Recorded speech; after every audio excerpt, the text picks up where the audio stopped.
हम आपके लिए कहेंगे कि जहिया से तोहा के अरे देखल बानी, कि जहिया से तोहा के हम देखल बानी, आ दिल कुछ पारे के करत नहीं थे। काहे कि तोहर प्यार हो कि पिपरा के भूत रानी हो तरत नहीं खे। तोहर प्यार हो कि पिपरा के भूत रानी हो तरत नहीं खे। प्यार हो कि पिपरा के भूत रानी हो तरत नहीं खे।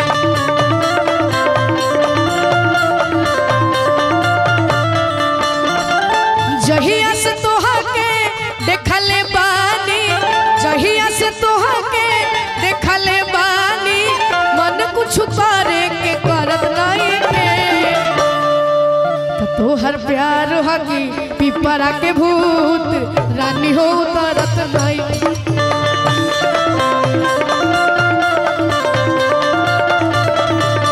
तोहर प्यार हगी पिपरा के भूत रानी हो तरत नहीं के।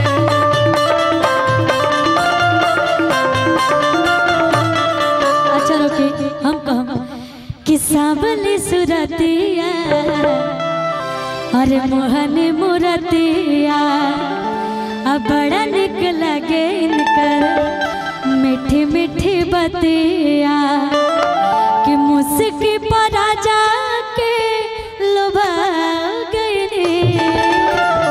कि जैसन सोचल रहे हम वैसन सखी रे बरपा गए। जैसन सोचल रहे हम वैसन सखी रे बरपा गए। सावल सुरतिया मोहन मुरतिया बड़ा निक लगे उनकर मीठी मीठी बतिया, मुस्की पर जाके लुभा गए।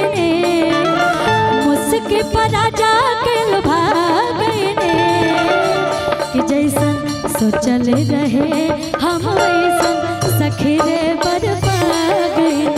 जैसन सोचल रहे हम वैसन सखी रे बरपा गए। लेकिन जानते हैं आप जैसी जो लड़कियां होती, मतलब सॉरी जो कुछ लड़कियां होती हैं जो सिर्फ बेवकूफ बनाती हैं बात बोल के, इसलिए कि प्यार में फसाई कन्फ्यूज करेली।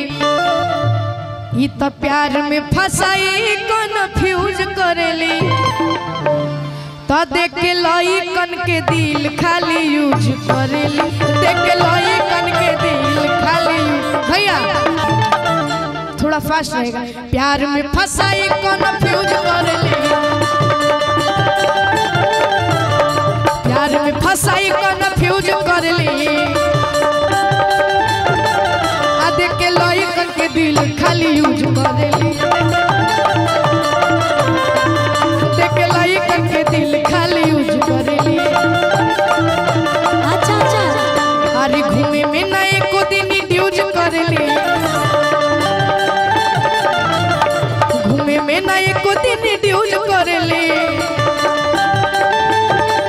तो देख के लाई कन के दिल खाली यूज करेली। देख के लाई कन के दिल खाली यूज करेली भैया। अच्छा सुनिए, जैसा आप बोल रहे हैं वैसा सब लोग नहीं होते हैं, लेकिन मैं बोलूंगी कि हमारा पशु नहीं अरऊ तू झूठे शौक करेला, कि हमारा पशु नहीं अरऊ तू झूठे शौक करेला।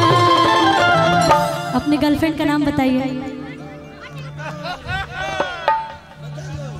कि जहिया रूसी तहिया दिलवा में जखम दी, आनाम धैले बिया खुशी उहे गम दी। पहले आप अपनी गर्लफ्रेंड का नाम बताइए, आपके लिए एक लाइन गाऊंगी। मेरी गर्लफ्रेंड है ही नहीं। कोई जो होने वाली हो अभी हुई नहीं है? नहीं है ही नहीं है। अच्छा कोई बात नहीं। क्या नाम है आपका? आरती। तोहर का नाम हो मुस्कान। ये नाम सही नहीं है। अच्छा मुस्कान नाम सही नहीं है, क्या करोगे भाई, सबके दिल में डर अभी तक बना हुआ है। कोई इनका दोस्त नहीं है। अच्छा आपका क्या नाम है? सुनीता आपका? यहाँ सारी मुस्कान यहीं आ गई है क्या यार? कहिए आप बोलिए। चलिए मैं अपने पे ही बोल देती हूँ ये सही कि हमारा पशु नहीं अरवा तू झूठे शक करेला कि हम करी प्यार तो का जरेला तू तो ये खुशी अपन मरेला। हम करी प्यार तो का जरेला तू तो ये खुशी अपन हम करी प्यार तो का जरेला तू तो ये खुशी अपन मरेला। अच्छा चलत रहे के रुकेंगे नहीं खे। लड़के लोग पूछेला कि बिहार के लड़का के अगर हम छोड़ देनी तो यहाँ से सीधे यहाँ आ जाएंगे वो, लेकिन अब तोरा चलते न जिंदगी तबाह करेंगे, तोरा चलते न जिंदगी तबाह करेंगे। जानती हो काहे? तो यो ही डेटवे पे हम बियाह करेंगे।